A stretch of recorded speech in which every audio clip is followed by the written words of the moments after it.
Sana Magandang all. araw mga manateros. At ito na nga, pag-usapan na po natin ang mga issue sa lipunan. Titigil po ng mga pangyayari ngayong araw na ito. Kasi talaga nga namang kaliwat kanan ang mga trending na balita na talagang pumupukaw sa damdamin ng bawat Pilipino. Alam mo, habang tayo nanonood ng mga video sa YouTube, ay naku po, pambihira, oo.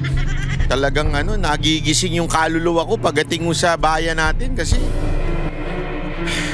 ewan ko. Alam niyo yung yung sinasabi nila, sinagad kasi. Alam mo naman pag sagad, 'di ba? Masakit. Hindi totoo, masakit pag sinagad mo talaga yung pagiging kurap mo. Pag sinagad mo talaga yung kawalangyaan mo, masakit na. Kasi ganyan ang nangyayari sa Pilipinas na hindi natin alam, ganun po pala ang siste. Sabi ko nga, akala ko noon, alam mo yung kasi, siyempre, sa lahat naman ng gobyerno, di ba? Hindi lang sa Pilipinas yan. Sa lahat po ng gobyerno, hindi naman po natin masasabi na malinis. Meron at korupsyon. Kaya lang, sa atin po sinagad. Ganun ho talaga, sinagado talaga yung korupsyon na para bagang grabe naman, di ba? Minsan okay na yung kukupit-kupit ka ng konti pero may magagawa naman. Hindi ba, di ba? Ganun. Kasi hindi mo naman pwedeng sabihin na hindi kumukupit yung iba dyan. Lahat halos dyan kumukupit ng kakonti. Hindi ko sinasabing okay yun, ha? Ang sinasabi ko lang, siguro may mga kapabayaan, merong mga hinahayaan, di ba, na makakupit yung iba kasi maliit lang naman. Pero ito kasing revelasyon na ito ni Marcoleta at ng ilang senador ay talagang grabe ho. Talagang inaano nila na ilabas nyo kayong mga congressman. DPWH, ilabas ninyo. Magkano ba yung ibinibigay sa inyo? At take note ladies and gentlemen, mga banateros. Ito pong ibinibigay ng DPWH ay isang ahensya lamang ng gobyerno. Alam nyo kung magkano umabot? Panoorin nyo itong ating pag-uusapan ngayon. Kasi sabi ko nga, yung nga lang makahawak ka ng 1 million, di ba? Parang wow, siguro. Siguro pagka 50 million, pwede ka nang tumigil sa buhay mo. I mean, hindi sa buhay. Sa pagtatrabaho, di ba? Retire ka na, mag-relax ka na lang, kape-kape ka na lang. Pero ito mga kababayan, hindi lang 50 million. Bill. Naku, mamaya. Ay, pag-usapan natin yan para maintindihan mo natin, ha? Ito, panoorin natin. Baka papayag sila para hindi waste of time yung expert sa allocable at non-allocable si Director Bote. Hindi, kayo po, no? Si Planning. Kasi wala nun si... Grabe, no? Yung minsan may tumatawa pa na tungkol sa allocable. Ito, alam mo kaya napepekian ako doon sa mga komunistang, teroristang mga congressman. Ang lakas nilang loob na punahin ang sino mang nasa authority, punahin ang Senado, punahin kuno ang mga kurap. Pero sila sangkot dito eh. Sila rin nakakatanggap eh. Hindi nila sinasabi, di ba? Sen Marcoleta at Sen Erwin para may definition of terms at yung bago ng pangalan ng allocable at non-allocable. Kasi nakaka-confuse, di ba? Di ba naging congressman tayo, Sen Erwin, naging congressman si Senator Marcoleta. Wala talaga akong alam na allocable at non-allocable. Jokingly, sinabi nung huling hearing natin ni Secretary Dizon nung lumapit dito sa amin ni Chair Sherwin, Sen Sherwin, yung allocable daw yung maaring i-alloc. Pero joke daw yon. Yun ang sabi ko. Ano ba yung allocable? So talagang hanggang ngayon po, marami na akong kausap sa tagal-tagal natin dito, pati Senate El Veremo, wala silang maalala. I'm sure our colleagues would want to understand para po may definition of terms. Tapos, yung inyong bagong termino, dahil ayaw nyong gamitin po yung allocable at non-allocable. So, hindi i-allok, mabuti. Bawal i-allok. Ano na po ang tawag? Siguro, district projects and non-district, kung ano po. O, sige, si Director Bote and Yusek, kung sino po yung eksperto. Thank you. I don't interject, Madam Chair. Thank you Hi, po. Mr. Chair. Yes, go ahead, Senator. In relation to the question of Senator Aligarda, Hindi po joke yun. Yung allocable, if you will note during Yan. one of those hearings in the Yan ang gusto ko. Dinerecho ka agad kasi akala ho nila joke-joke lang yun eh. Hindi ho joke yun. Ha? Hindi ho joke. Ribbon Committee, yun pong allocable, inadmit po ni former Secretary Bonoan. Nandun po silang dalawa ni Yusek Cabral nung tinanong po namin yung allocable. Tinanong po namin ano-ano po ba yung mga factors na nakapagdadagdag doon sa mga initial ceilings that have been established nung NEP. So sinabi po nila yung allocable funding, yan daw po ay talagang inahanda nila, particularly in the House of Representatives kasi sila yung mayroong power of the purse, para hindi na molestyahin, well, pardon for the using the word, para hindi na istorbohin yung mga nakalatag sa NEP. Talagang provision po yun na talagang pambibigay dun sa mga members ng House. Inadmit niya po yun. Mahigit pong 300 po talaga ang members ng House of Representatives. Nag-a-average po ng 1 billion ang regular district representative. Average lang po yun, merong mas mataas. Ang party list po ay 150 million, masaya na po sila, except yung mga party list na contractors. At pagkatapos po ng allocable, Mr. Chair, meron pang leadership funding. At dadagdag pa po yung unprogram at saka nga po yung difference na manggagaling po ngayon sa bicameral conference. Nung kinumpute ko po yun, and this is recorded in one of the Blue Ribbon Committee hearings, 1 trillion po talagang naidadagdag sa DPWH pa lang. And 1 trillion pesos, ito po yung sinasabi naming Magkano? Utang ina, 1 trillion. Nadadagdag sa DPWH because of the allocation. Remember yung allocation na yan yung sinasabi ng ni Senator Marcoleta na para hindi na istorbohin nitong mga putang inang mga congressman na ito, ang DPWH, mag-a-allocate na sila. Para bagang ganito, wag na kayo magnakaw. O ito na lang, bibigyan na namin kayo. Para hindi nyo na nakawin. Umaabot daw na 1 trillion, napakagago naman sobra niyan. ba? Kung yun po ay ibabangga natin sa 6.325 trillion na budget ng 2025, 1 trillion is almost 15%. So, hindi po siya joke. Inamin po yun nung recorded po ito. Thank you, Mr. Chair. Mr. Chair, may I? Go ahead, Senator. So, Senator Marcoleta, do you mean itong allocable na ito, itong leadership pa na ito, suhol o lagay sa mga mambabatas? Can you please specify? Ganun ang naging conclusion doon, Mr. Chair. Kasi nga, sabi ni Secretary Bonoan, para hindi nagalawin. Pangsuhol talaga. So, nung pong tinanong ko magkano yun, 450 billion pesos. Pagkatapos yun pong leadership, alam nyo naman po yung leadership sa House, merong speaker, may deputy speaker, merong majority leader, at napakaraming assistant and deputy majority leaders. Isama mo po yung mga chairman at saka vice chairman ng Appropriations Committee. Yun po yung 450 billion. Recorded po ito. At pagkatapos yung leadership, 100 billion yan. Naka-record po yan. Ang program, 150 billion. At pagkatapos yung difference na po, pagkatapos na ng NEP at saka yung GAA, another 400 billion pesos. Yun po yung 1 trillion na taba na hindi naman kailangan po ng ating DPWH kung tutuusin natin. Salamat po, Mr. Chair. Grabe, no?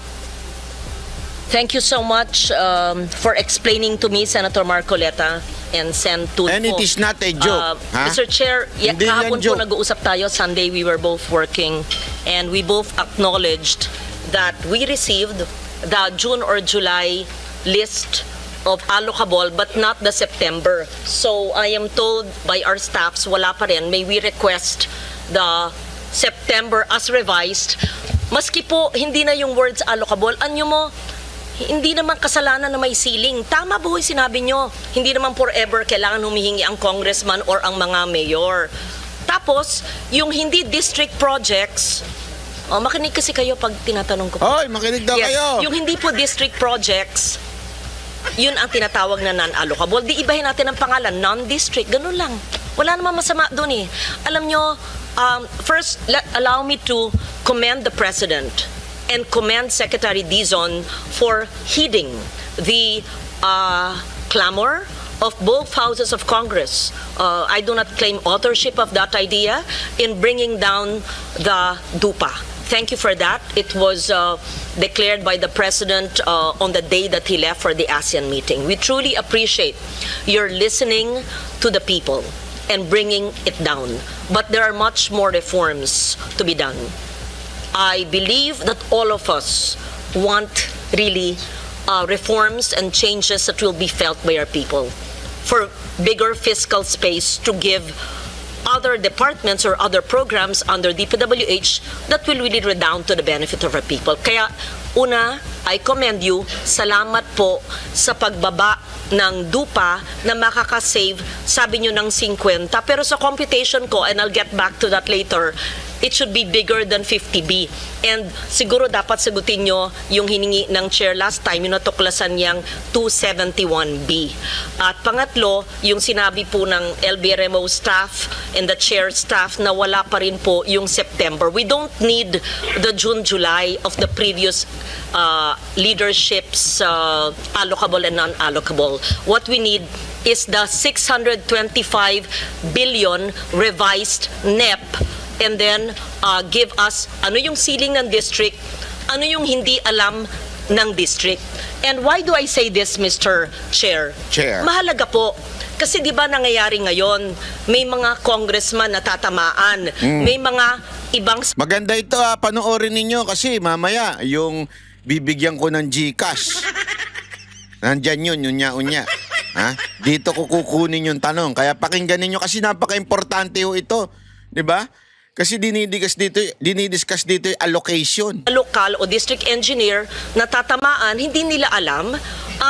Senator Sherwin himself, we were talking yesterday and we were both asking each other, nasa yung malistahan, pareho kaming we were in the dark, wala pa. And then you told me that indeed, in your district, your brother's a mayor, sa inyong Kong, and there are projects you don't know. Then we feared you could be blamed for it, and is that, we were asking each other, yan ba yung allocable? We don't know.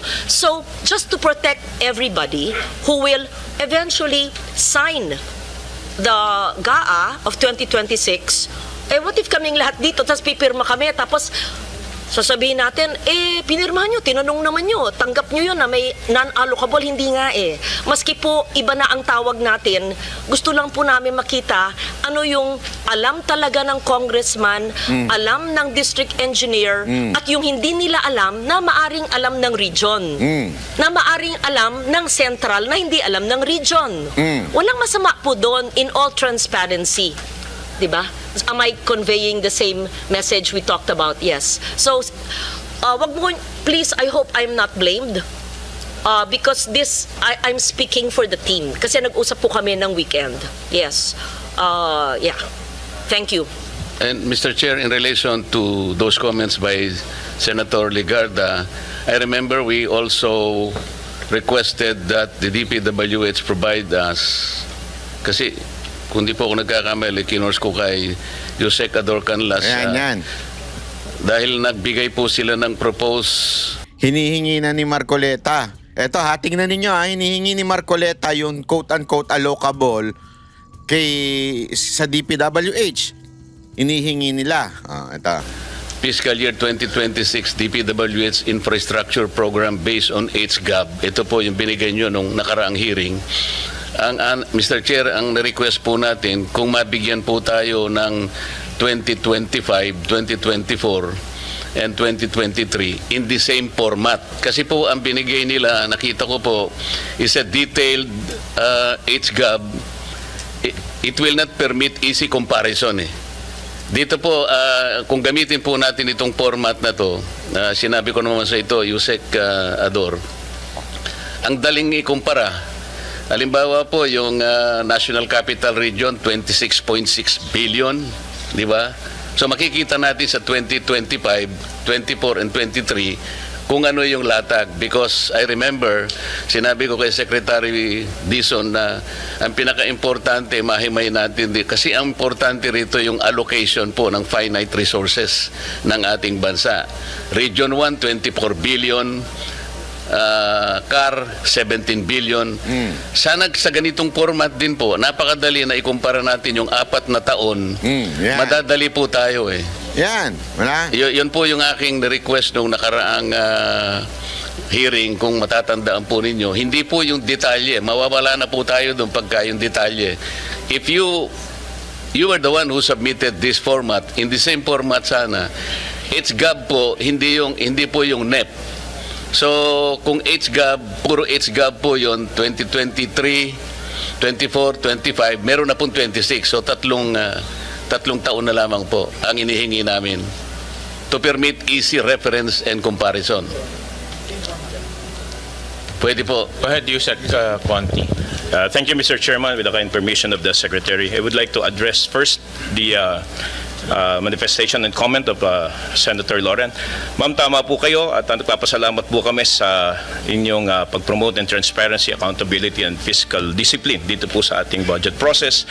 And I'm conferring with Director Bote. Tomorrow morning, we will be submitting as requested, Mr. Chairman, yung pong hinihingi nyo na allocation per district, kasama na po yung allocation in totality per region so that the committee will be properly guided po based po doon sa request po ni Senator Lauren. Yusek, i-ano lang po namin, i-stress lang namin, based on HGAB. Yan, apo. And number 2, yung request po ni Senator Marcoleta, we will be furnishing you with the 2023, 2024, and 2025 HGAB following the format submitted Yes, sir. similar to 2020. Yes, sir. Mr. Chair, Chairman. kasi po itong binigay nyo based on GAA kaya medyo hindi comparative.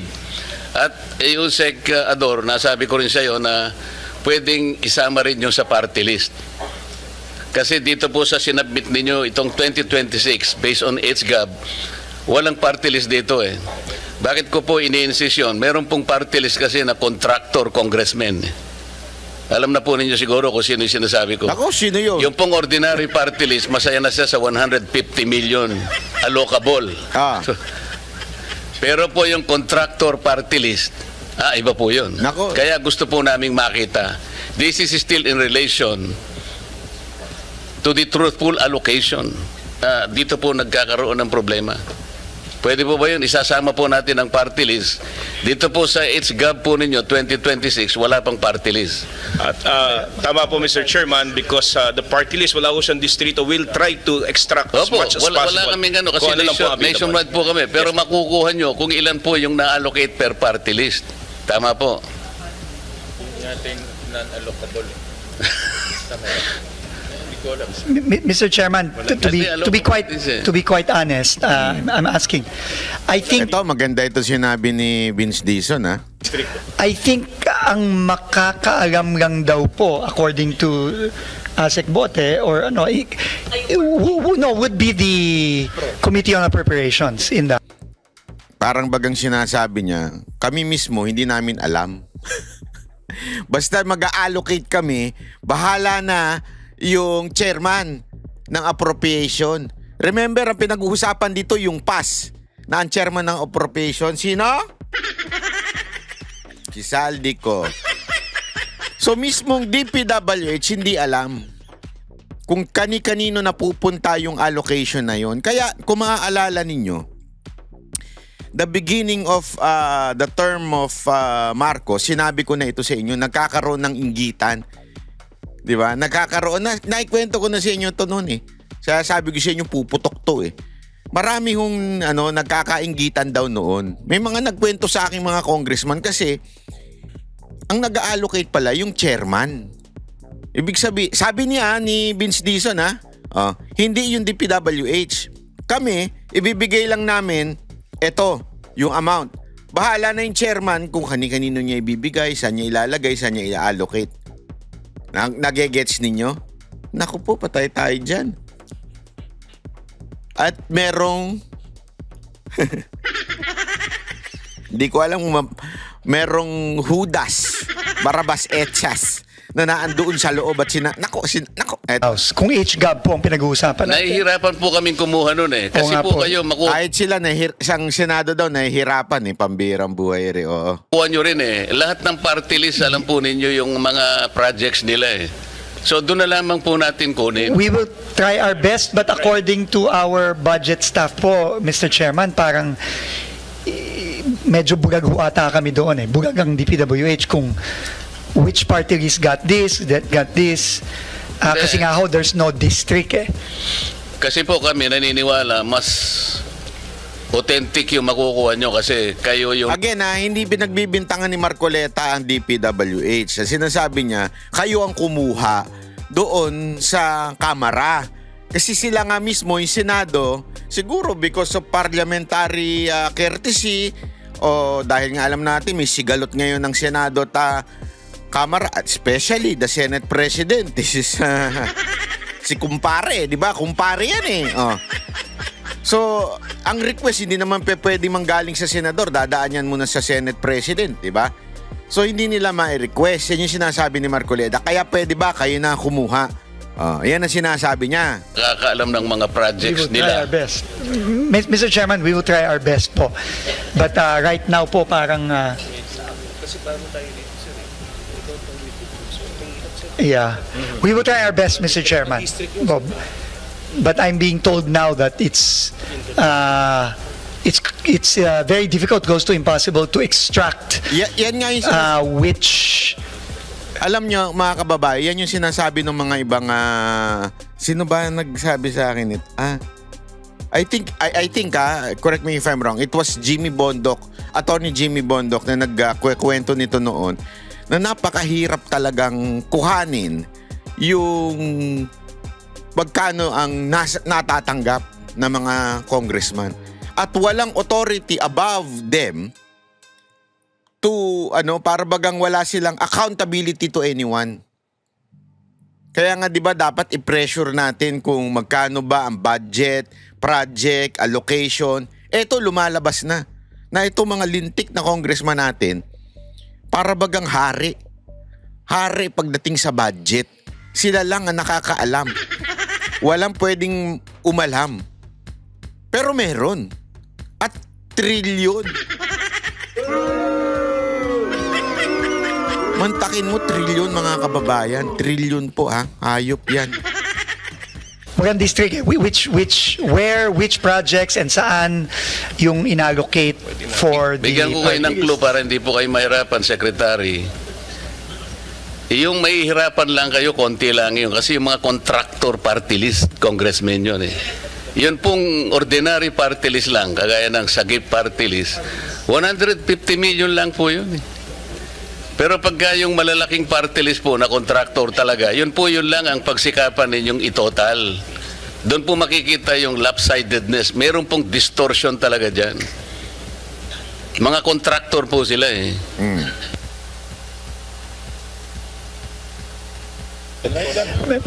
Mr. Chairman, we will also write the Committee on Appropriations and seek their assistance. Grabe, also. no? Kung paano po ang kung maibibigay nila sa amin yung detalyeng yun. But as of now, I don't think we have that information. Meaning we cannot extract from the HGAB specifically kung which line items, which projects were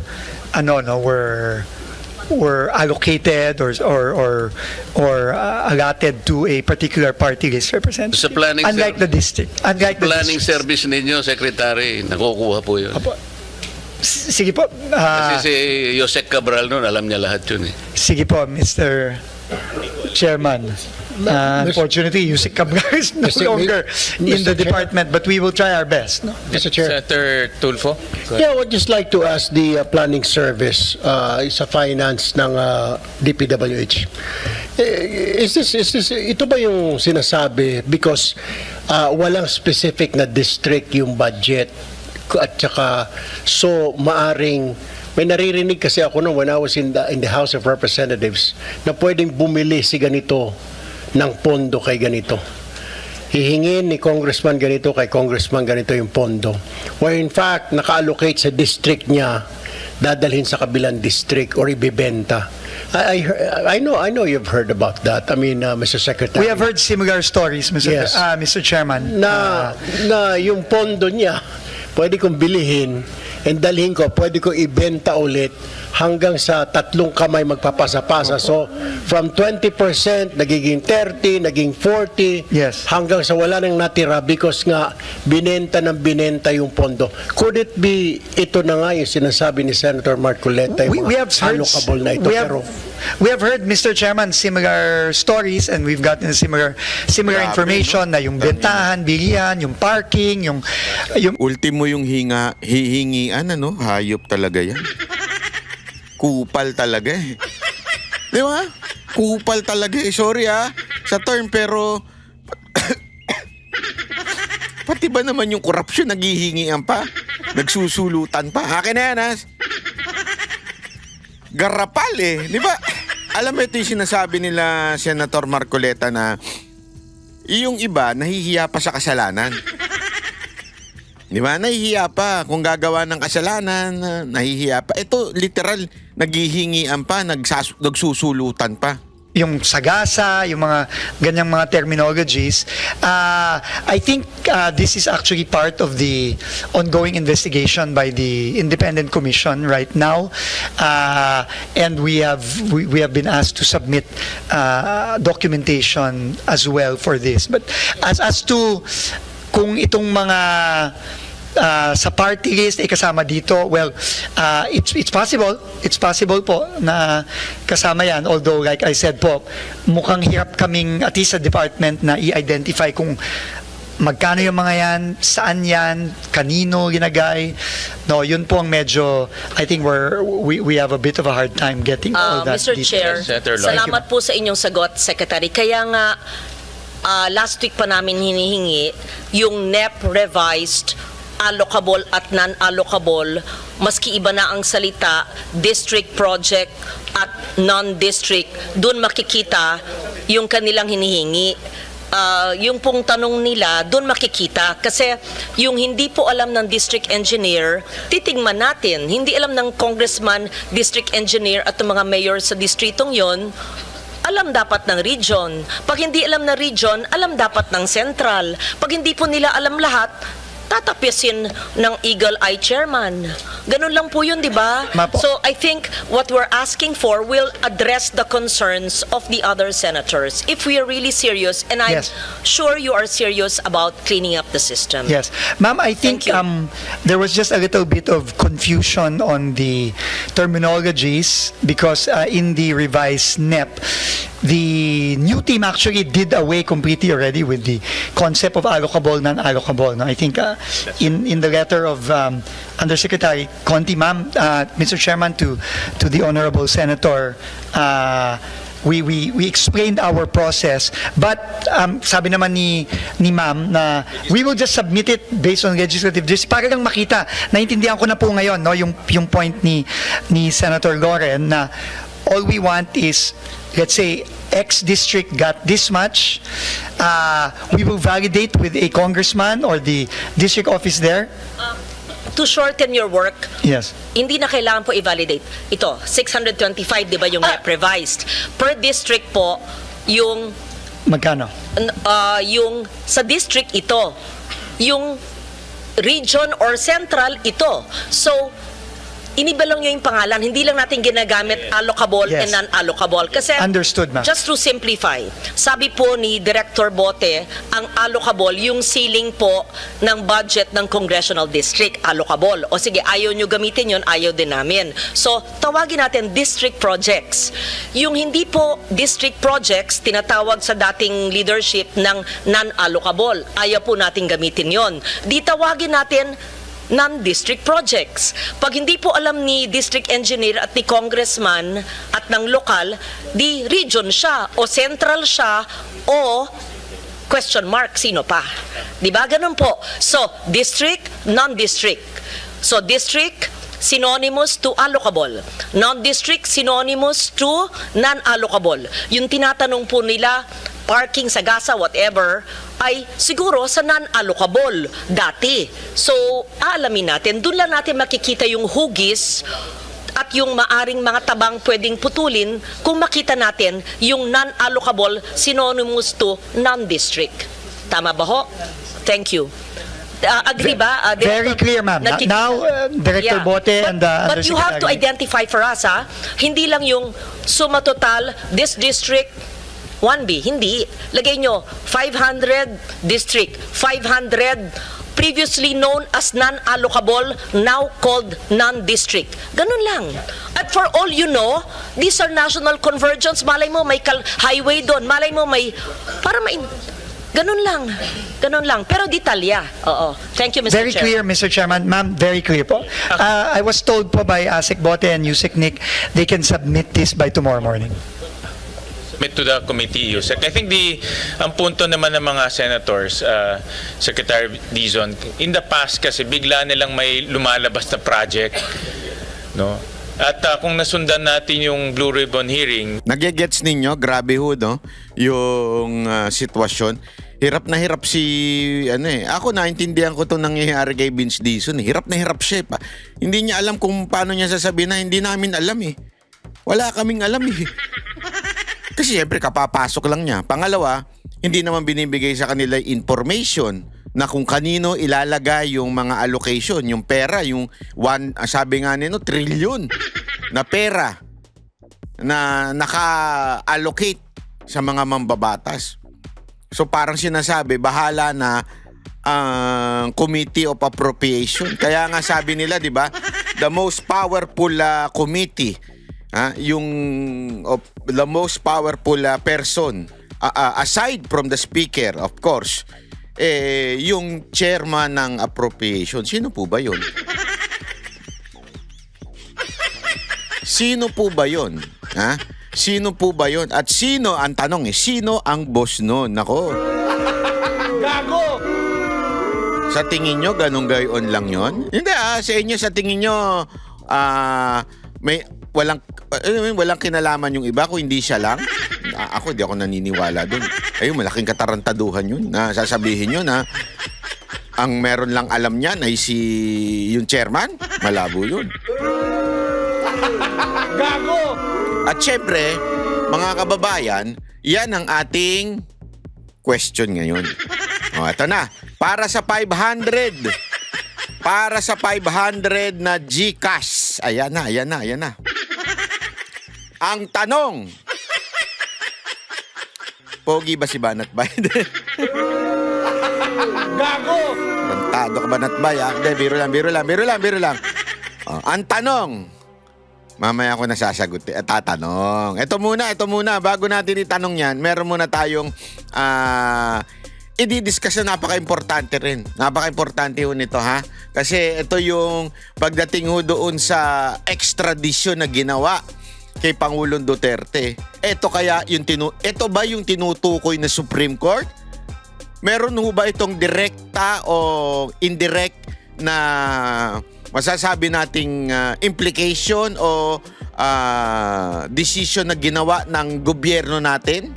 Pakinggan natin ito kasi naglabas po ang Supreme Court ng parang hindi ko alam kung anong tawag doon, pero ang tawag para bagang paalala na pagdating rules na pagdating sa extradition, ito dapat. Okay?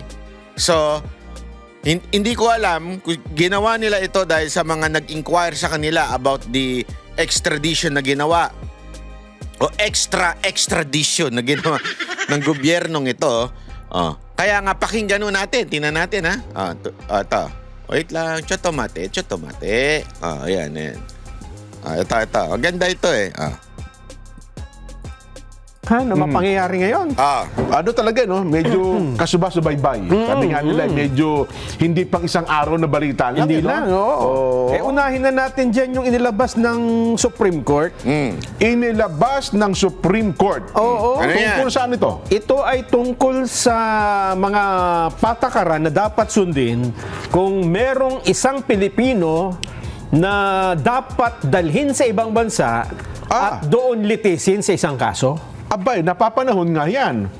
So masasabi ba natin na ito ay masasabi natin may kaugnayan din sa nangyari sa dating Pangulong Rodrigo Duterte, Nelson? Bagamat technically hindi nila man pwedeng tawaging extradition yon, ha? Oo. Pero kung papaano ginagawa ang isang extradition ng isang Pilipinong may kaso sa ibang bansa at dadalhin natin doon, masasabi nating karapat dapat na sundin ang patakarang ito. Abay, dapat. Kasi wala namang ibang patakaran tungkol dun sa Ginawa. ICC. Paano mo dadalhin doon? Yes, tama. At kung sa bagay, yan naman dinilakay na rin natin noon dyan na ito pong pagpapadala ng isang Pilipino sa ICC, Ano man ang kanyang katayuan sa buhay, ano ang kanyang pwesto sa lipunan. Okay? dapat talaga dumaan sa korte ng Pilipinas. Yaw. Hindi po pwedeng direkta. Yan yung ating ipiniliwanag noon eh. Okay. At ito naman po ay lalong pinagtibay ng inilabas na desisyon. Hindi naman ito desisyon parang guidelines ng Korte Suprema. Siguro na marami na rin nagtatanong, paano nga ba ang pagpapa-extradite? Paano ba dinadalang isang Pilipinong may kaso sa ibang bansa? Anong mga dapat sundin? May pinag-ugatan ba? Bakit nagpalabas ng ganitong guidelines ang kataas-taasang hukuman? May petition ba? May nagano ba? May lumapit ba sa kanila? Hindi sinabi dyan. Hindi sinabi. Pero matatandaan po natin na hanggang ngayon, ang pagpapadala sa dating Pangulong Duterte sa ICC, sa The Hague, Netherlands, ay isa ring question na legal, may legalidad na may questioning legal pa rin dyan na nakabinbin pa sa Supreme Court. At yan pinagtatalunan din ng mga abogado at mga legal luminaries sa ating bansa, Nelson, ha? At tandaan niyo dyan, ha? Ito pong inilabas ng Korte Suprema, hindi po ito bagong batas. Hindi sila gumagawa ng batas, di ba? Totoo. Ang ibig sabihin lang ito, mayroon ng mga batas na pinagbatayan at nilinaw na lang nila kung paano dapat ipatupad ito. Okay. Ibig sabihin yan, kung meron kang i-extradite, kahit wala itong regulation na ito, at susundin mo ang batas natin, dapat ganito mo ginawa. Dapat. Hindi ba? At ito pala, anbang pala ito, yung 15 maestrado. Nung nag-approve, ha? Okay, tama. Ito po ang Rules on Extradition Proceedings. Ayan. Para daw Bago mas... nga, Ha? October 27, bago. Kahapon lang talaga pala nila ito na pagtibay, ano? Pero dated April 8 pa nilabas lang kahapon Okay. Kasi baka sabihin ng iba, bakit sinikreto? Issue ngayon yan, no? Issue ngayon yung sinikreto. Bakit ba siya sikreto? Ayan, basahin nyo nila. Tanong muna natin kay Remulla kung sikreto yan. Baka mamaya hindi na naman niya alam Baka si Aling Claire, baka na naman magtanga-tangahan sila Diba? Magtanga-tangahan sila. Sasabihin nila, hindi namin alam yung decision ng Supreme Court na yan, o yung guidelines ng Supreme Court. Nakikita ninyo? Kasi ako naniniwala ako na ito'y may kinaugnayan dun sa pagdala kay Pangulong Duterte sa ICC. Ito'y may kinaugnayan po. Bakit kanyo? Ba't naman mag-i-issue Supreme Court basta-basta lang tungkol sa extradition? Maganda po kasi ito. Bakit kanyo? Kasi, di ba, naalala ninyo, binabantaan ni Trillanes itong si Bato. Speaking of fake news, si Trillanes, puro fake news, di ba? So, importante ito sa mga susunod pa. So, naiintindihan nyo? Ilalabas ba ng Supreme Court itong isang paalala kung walang nangyari? Siyempre meron. Di ba? Kaya sa tingin ko, kaya inilabas ito. Para pag may susunod pa, although hindi nila sinabing direkta na ito'y tungkol sa pagka-kidnap kay Pangulong Duterte, pero ito'y napaka-obvious naman. Read between the lines na lang. Tanga na lang ang magsasabi. Kasi alam ko na naman ang palusot ng iba dyan. Hindi naman sinabi ng na ito'y tungkol kay Pangulong Duterte. Wala naman sinabing gayon, di ba? Pero tuloy natin. Tuloy. Ito po isa na publiko na po ito. Yan. Ganito po ang nangyari. Ang extradition Eto na ha. Oh. Yan daw tumutukoy sa pagpapadala ng isang tao mula sa Pilipinas. Ayun. Hinihingi ng isang estado o ng isang bansa Request ng Estado, state. na doon siya dalhin at isailalim sa paglilitis, investigasyon o anuman. Ha? Yan, to place them at the disposal of foreign authorities. Ayun pala ang ibig sabihin, ha? Okay. Ang extradite naman ay yung sino mang individual na pinaniniwalang nasa teritoryo ng Pilipinas na hinihiling na ma-extradite. Ito yun yung tao. Yan. So ito'y maaaring, halimbawa, ang humihingi ay Amerika. Yan, Po pwedeng citizen ng American citizen din. Kasi nandun yung kaso. Halimbawa, Juan de la Cruz, isang US citizen pero nasa Pilipinas, hihilingin nilang maiuwi sa Amerika. Dahil nandun yung kaso. Yun, ay paano na halimbawa, isang Pilipino, Juan de la Cruz, pero may usapin sa iba, halimbawa, doon sa ibang bansa. Sa ibang bansa. Ganun din. Ayun. So, okay. sumasaklaw ito sa lahat ng may kasong nawala sa Pilipinas at kailangan litisin sila sa ibang bansa. Okay. Eto na. Ang panuntunan po ay sumasaklaw sa lahat ng extradition proceedings, kabilang ang mga kahilingan sa warrant of arrest, hold departure order at bail. Okay. Ibig sabihin, aarestuhin mo pa lang pala dyan, dapat susundin mo na yung... Ay, mga alituntunin, mga panuntunan. Yes. Ano ha? Eto, papayagan lamang ang extradition kung ang ginawang pagkakasala ay may kaparusahan sa parehong batas ng Pilipinas at ng humihiling na estado. Ito po yung tinatawag na double criminality. Pero hindi naman kailangan na pareho ang terminolohiya, basta ang kilos at krimen ay kaparehong ng parehong bansa. Ibig sabihin may parehas tayong umiiral na batas. Ano ha? Okay. Kung ang extradite ay maglilingkod ng sentensya sa dayuhang estado, papayagan lamang ang extradition kung ang parusa ay hindi bababa sa 6 na buwan. Eto ang proseso paano gagawin. Yan, yung pamamaraan. Okay. Kapag daw po ang sekretary ng DOJ o sino mang itinilagang State Counsel ay nagsubmit ng verified petition sa extradition court, kapag naisampa na, ang korte, eto, pakinggan nyo korte, hukuman, ang magkakaroon po ng exclusive jurisdiction sa kaso. Ang ibig sabihin dyan, hindi po hindi DOJ. Talagang korte. Korte. Yan! Hindi katulad na sinabi nila dun sa kaso ng dating Pangulo. Kami po.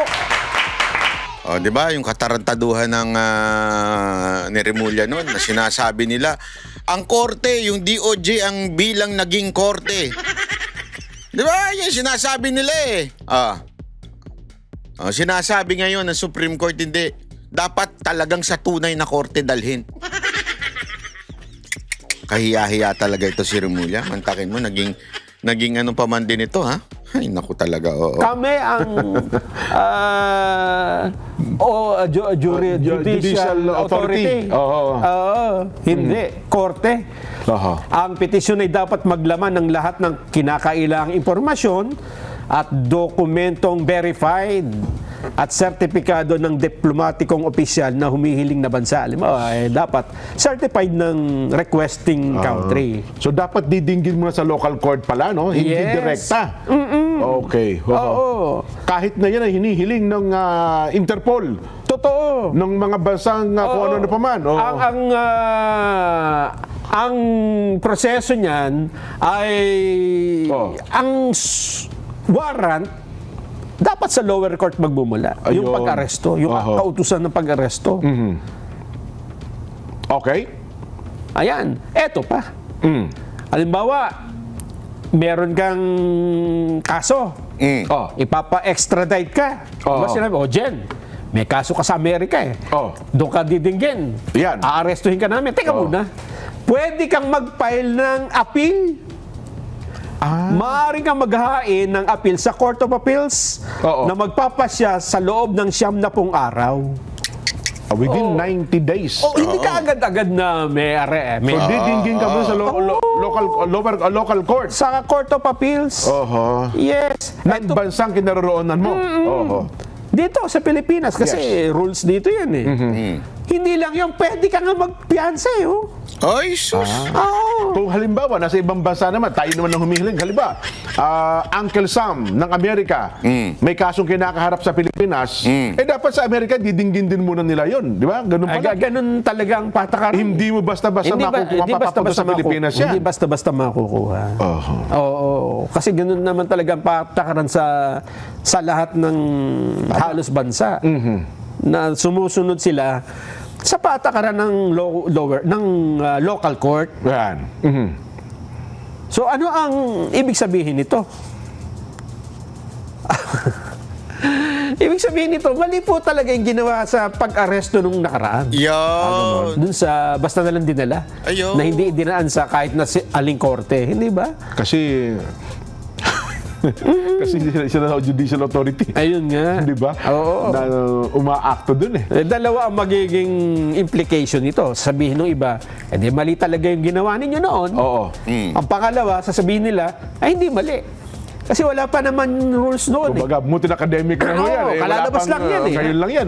Kaya lang, sabi nga natin, ito ay guidelines lang. Oho. Pero kung ang sinunod nyo ay batas talaga ng Pilipinas noong nangyari yan, Oho. ganito rin dapat ang susundin nyo, di ba? Kasi wala namang bagong batas na Wala ginawa. namang- Wala namang bagong batas eh. Nilinaw lang kung paano mo susundin. Yan, oo. Yes. Wala namang iniyakdang bagong batas ang Kamara o ang Kongreso eh. Oo. Na ibinaliwanag ng Supreme Court. Wala, kundi itong mga batas na ito, Umiiral ng umiiral matagal. na, naglabas na lamang ng guidelines sa katas-tasang hukuman. Yan. Nga. Yan. Kaya ang implication nito, Jen, ay doon sa mga susunod. Halimbawa, di ba, may warrant of arrest daw si Senador Bato de la Rosa. Ayan, o nga pala. Oo. May warrant of arrest yung kung sino pa. Oo. Ang arrest ay papunta sa ibang bansa, di ba? Yes, oo. Pwede nila sabihin, ito ang Si sundin. Ginong ano, di ba? Si Ginong Apollo Kibuloy, di ba? May Ayun pa, ayan, oo. may inaharap din kaso yan. Ganito. So ayan ha, malinaw kay Pastor Kibuloy ha. Kay Pastor Kibuloy, malinaw po dapat ganyan. Ha? Dapat to ganyan na maging sitwasyon, hindi pwedeng basta-basta ipadala doon. Wag ganun ha, mga tarantado kayo. Okay? Yung mga extradition, Oho. pati yung sa ICC.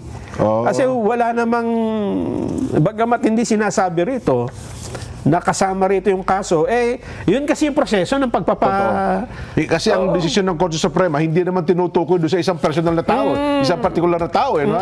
Kundi ito sa kabuuan ng proseso to eh. proseso eh. Oo. Ayun. So at least nalinaw nila yan. no? Malinaw Saan, na.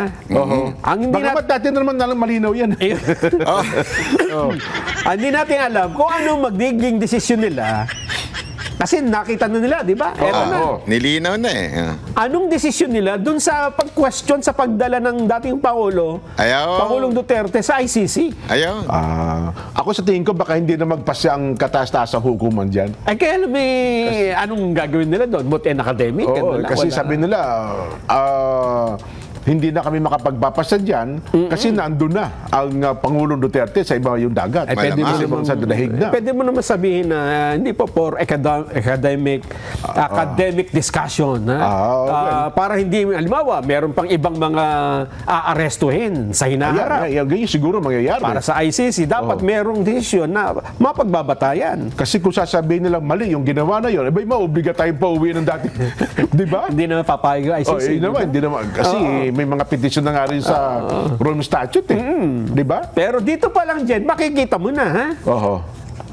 Kasi Supply. i-interpret lang naman ng Supreme Court ang mga batas, di ba? Tama. So Tama, kahit tama. wala nito, kung i-interpret nila ang pagpapadala sa dating Pangulo sa dahig, Maling-mali. gamit ang mga batas na ginamit rin dito, sasabihin nga nila, mali yung ginawa. Wow. Di ba? Nabasta na lang din nila doon. Well, malinaw na malinaw. Malinaw na malinaw. Ano ha? Pero ang palusot nila dyan, baka sikreto lang yan. Kung ko lamang, alam mo, mga abogado. Hindi natin alam kung ano ang ilalabas nilang desisyon, di ba? Alam mo naman ng mga abogado, kahit malinaw naman nila, minsan ang pasya, Oo. medyo Nagiging bendalo. Hindi, totoo naman eh. Ganyan ang mga abogado, they can bend the law. Sabi nga eh, di ba? Taknang weteng, oo. Palalabuhin na ng konti para Totoo. medyo tuloy ang mga tao eh. Oo nga, may punto rin yun ah. Kaya di nga ba? ang sabi nga ni Ombudsman Remulla na dating DOJ Secretary, Oho. yes, you can bend the law.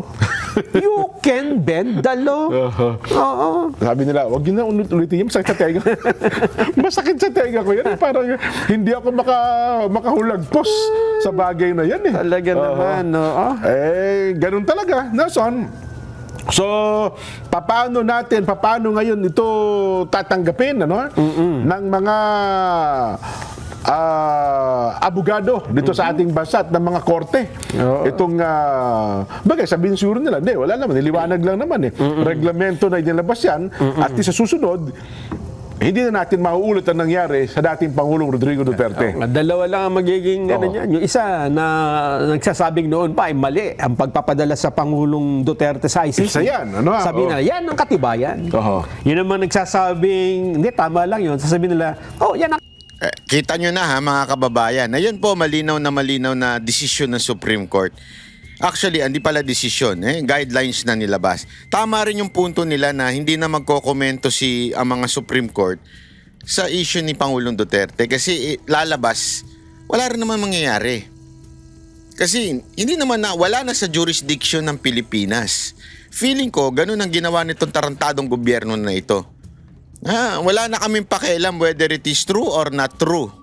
The point here, madala na doon at wala na sa ilalim ng Pilipinas. So magdesisyon man ng Supreme Court na mali yan, illegal yan, wala na kayo magagawa kasi nandun na sa ibang bansa. Di ba? Wala silang pakialam. Ganyan ang gobyerno natin. Gobyernong bangag talaga.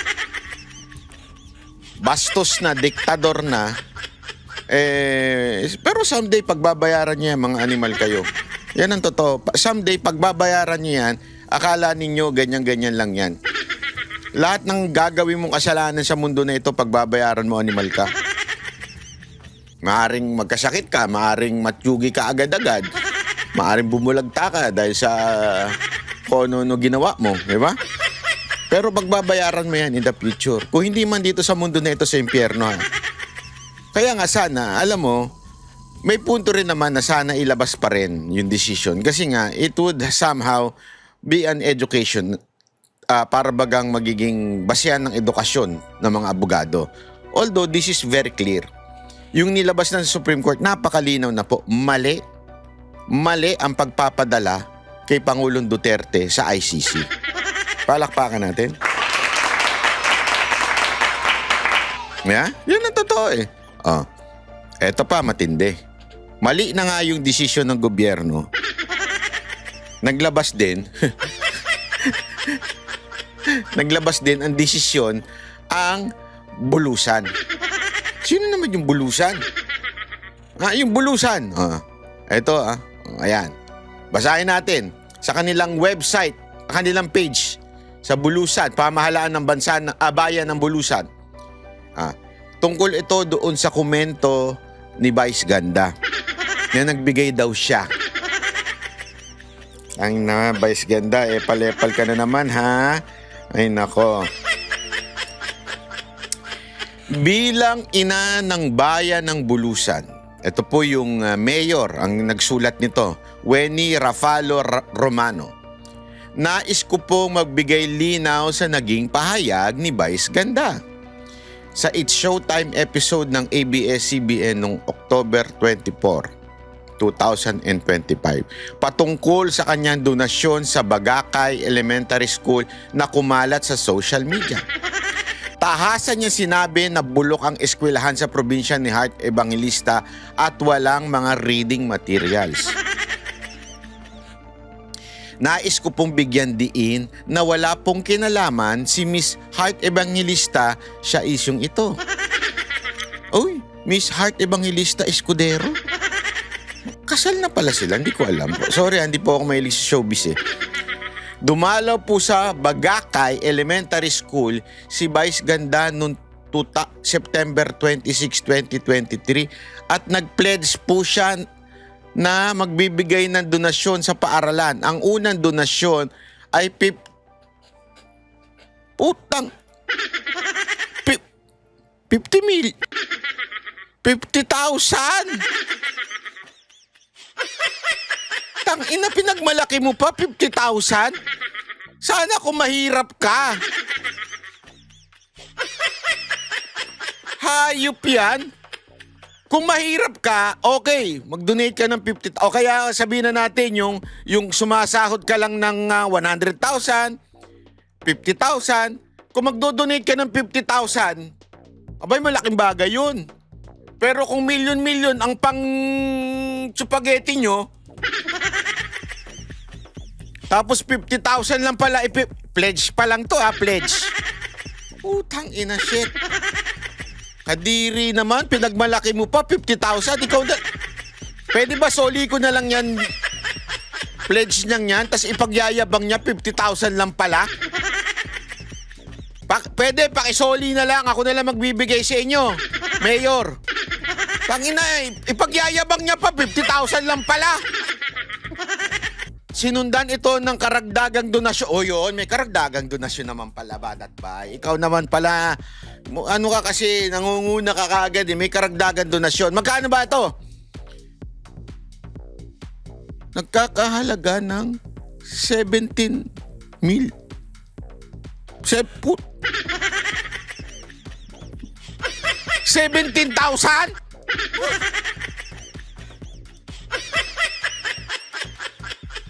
Tain naman yan, 17. Hindi ko siya sinasabing. Again depende kasi yan sa kalalagayan mo. Kung ang sahod mo 17,000 lang, 15,000 lang, malaking bagay yung 17,000. Pero kung sumasahod ka ng milyon-milyon, lalo na sa pag-endorse mo ng mga online dyan, 17,000. Ang kabubuan niyan donasyon ay 67,000, hayop. Pinagmalaki mo pa. Pinagmalaki mo pa, 67,000 lang pala. Ako, nananawagan ako kay Mayor Wenny Rafalo Romano. Nananawagan ako sa iyo, Mayor.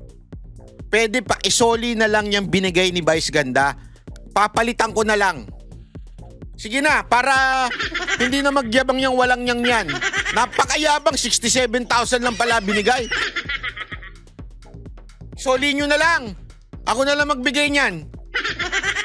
At ang naging proyekto ay pagsasaayos ng bintana, pinto, pagplaster ng dingding, makeshift classroom, paglagay ng tiles sa isang comfort room, at pagkabit ng internet at bayad ng internet bill sa loob ng 3 buwan.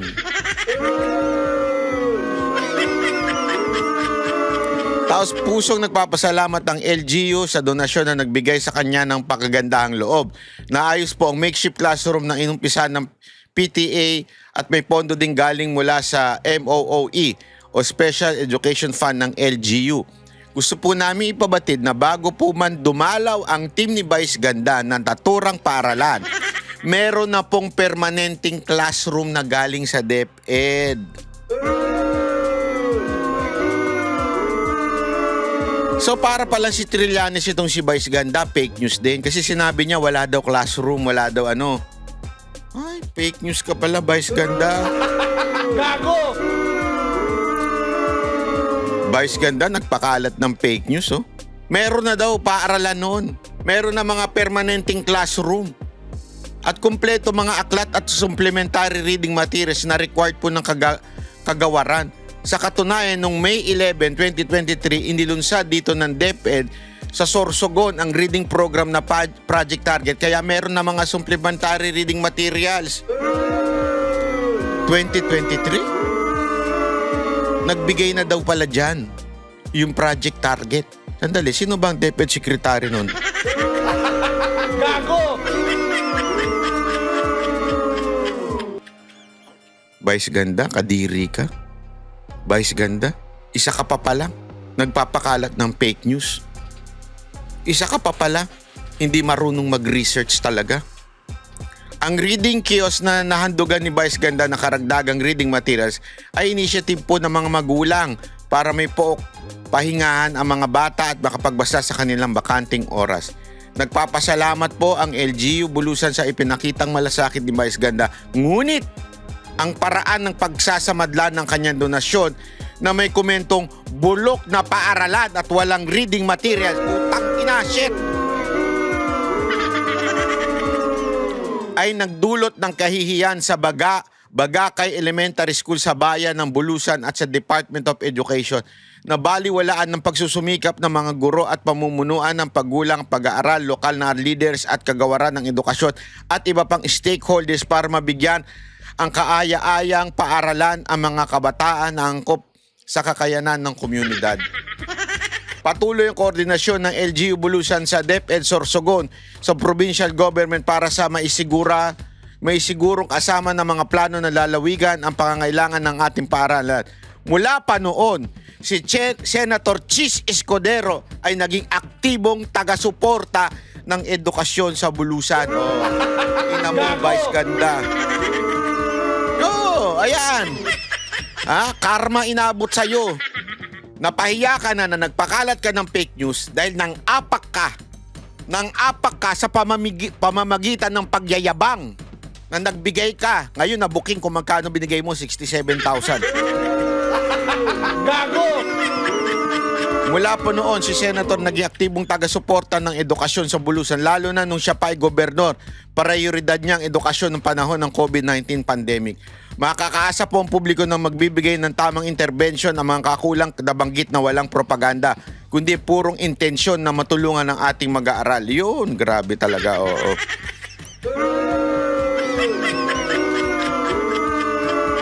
Ito po ay di umano lumabas na balita ho para lang malaman natin at maintindihan natin. Kasi wala po itong ayan, pamahalaan ng bayan ng Bulusan. Wala po itong nakalagay na specific na tawag dito na checkmark o verified. Pero tinanong na natin malalaman natin yan. Tinanong na natin sa mga kinaukulan kung ito ba ay lehitimong ayan.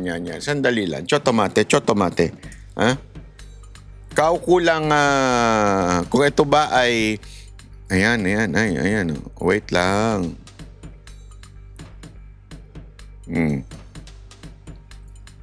Eto. Oh, di ba? Ang lupit. Kaya nga mga kababayan sana ho eto'y sana doon sa nananawagan tayo sa pamahalang bayan ng Bulusan, humingi po kayo ng check verified account para at least malaman natin kung verified. Pero according to the post, mukha naman pong verified kasi may mga live po sila, pinapakita yung Bulusan. So, although walang check and verified, so hindi natin masabi kung ito ay talagang inilabas ng Bulusan. Ngunit datapat subalit, based sa nakikita natin ng mga post nila, talagang galing ito sa Bulusan na local government. Siguro hindi lang pa nila kasi hindi naman po lahat ng nakaka-verify, 'di ba? Tulad ko, ewan ko nga, tagal-tagal na verified na yung dati kong page, hindi pa ako maka-verify ngayon. So, abangan natin yung reaction pa. Kasi Vice Ganda, totoo ba to? 67,360,000 lang ang iyong ibinigay. Tapos pinagmayabang mo pa at dahil dyan, dahil dyan, nababaliwala ang lahat ng pagsusumikap ng mga guro at pamunuan ng mga magulang at mag-aaral. At local leaders, grabe ka talaga, Vice Ganda. At kagawaran ng edukasyon, iba pang stakeholders para mabigyan ng kanya kaaya-ayang paaralan ng mga kabataan na angkop sa kakayanan ng komunidad. Grabe talaga, oo. Nakakahiyaho itong ginawa ni Vice Ganda. Nakakahiyaho talaga, Vice Ganda. Pasinungalingan mo nga itong sinasabi ng Bulusan na 67,000 lang daw. 67,360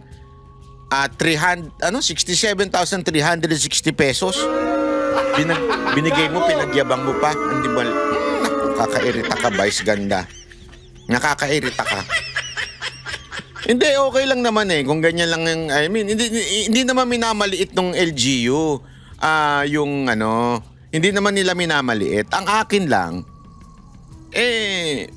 dahil sa pagyayabang mo, tama yung sinabi ng LGU na ito, di ba? Na nabaliwala ang lahat ng pagsusumikap ng departamento na ito.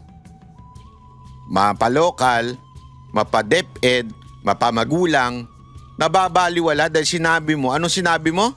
Bulok. Bulok. Napaarlan at walang reading materials sa lugar ni Heart Evangelista. So ladies and gentlemen, this is a proof.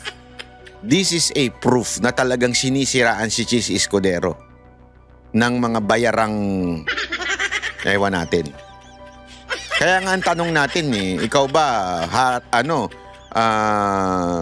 Vice Ganda, bayaran ka ba ni Romualdez? At sinisiraan mo si Chis Escudero? Nagtatanong lang kami. Nagpo-promote ka pa ba ngayon ng online na gaming mo dyan? Na di umano ay ang shareholder ay si Chis Escudero? Ay, si Chis Escudero, si Romualdez. Sorry naman. Nahalo-halo na. Di ba? So, ano yung tanong natin? Hindi, para lang sa kaliwanagan natin. Bakit to? Kasi malinaw. Ngayon, ito na ang tanong natin. Pero bago natin ibigay yung tanong natin, ipakita muna natin yung binigay nating, yung iba hindi pa sumasagot yung iba pang winners. Ito ito daw sabi nito, ni Ann Harot, ito daw si Christian Dior Alulod, yung nanalo kahapon. Ayan, may 500 GCash. Okay. Ngayon naman, yung mga hindi pa, 6 na ho yan, na hindi pa, yung nabigyan na natin yung 2, yung 4 pa, ay hindi pa ho sumasagot ko yung GCash nila. Sumagot na ho kayo kasi pag hindi nyo pa ho kayo sumagot this week, wala na. Forfeited na yung pagkapanalo nyo ng 500 GCash. Ngayon, para sa question uli ready kayo Unang 3 makakasagot, may 500 GCash. Okay? Dapat pala matik na nilalagay nyo na yung GCash number nyo. No? Hindi, pero wag, antayin muna natin. Yung mananalo lang muna. Yung unang 3 na makikita ni Ann Harot dyan. Okay? Makikita naman yan dyan Na makasagot, merong 500. Tigpa 500. Okay, ito yung tanong.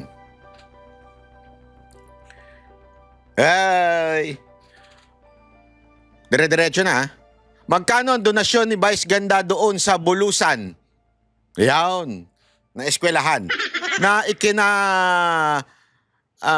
baliwala ng mga pagsusumikap ng mga magulang, ng DepEd, ng guro at ng iba pang local government official. Dahil doon sa pagyayabang niya, magkano po yun? Total, okay? Yung total magkano po? Ilagay nyo na dyan. Okay po Okay, maraming salamat. Magkita-kita po ulit tayo bukas. Bye-bye.